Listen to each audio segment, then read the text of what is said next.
Welcome back. A trial that really could have a big impact on the future of AI is about to get underway. Tesla and ex-boss Elon Musk is suing OpenAI and its CEO Sam Altman and Microsoft, one of the company's top backers. He's alleging they owe him $134 billion. Musk and Altman started OpenAI together, but Musk alleges that the company's transformation to a for-profit structure from a nonprofit was a betrayal. OpenAI counters that Musk left the company on his own accord. The two sides have been battling it out on, appropriately, social media ever since. On Monday, jury selection wrapped up in Oakland, California. Now opening statements are set to begin this morning. NBC News legal analyst Misty Marris joins us here on set to discuss this case. Misty, great to have you with us. So help us understand exactly what it is that Musk is alleging, and then also, does this payout this size, $134 billion, is that realistic at all? Yeah, so this case started out with 26 claims, came down to 4, okay. 2 of which Musk dropped before the trial, which were fraud. So now it comes down to breach of charitable trust and unjust enrichment. His argument is that he donated $44 million to OpenAI, which was a non-for-profit company for a charitable purpose.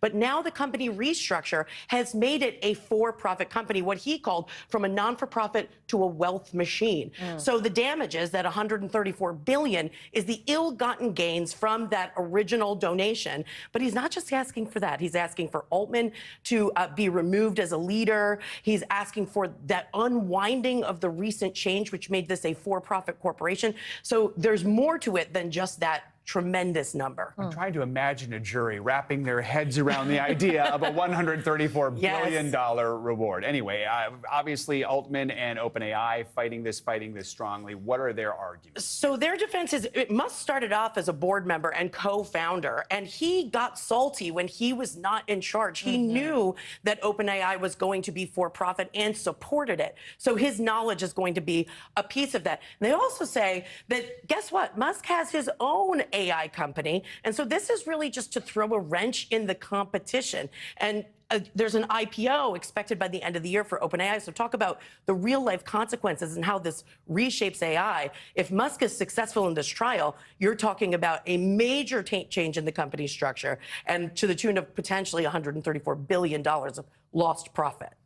We mentioned that jury selection wrapped up yesterday. Somewhat interesting here, 9 jurors were eventually sworn in, but the process did reveal some pretty strong opinions of Musk. He's obviously made himself a very well-known figure in the country, but the judge said that since they committed to sort of setting that aside, it was okay.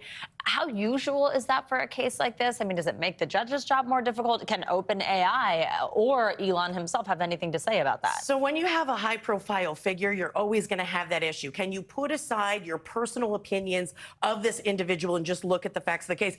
This is actually not an uncommon line of questioning in all of the cases we've seen with Elon Musk this year. So this is something the judge has to work through and determine who has a bias and who can set aside their knowledge and bias of Musk. Keep in mind, the jury is going to decide on the liability. Did OpenAI, Altman, did they do something wrong? The judge will ultimately decide the damages and the remedies. So it's split up. So this is going to be a complicated one, guys. Misty Marris, thank you so much. Thank you. Coming up.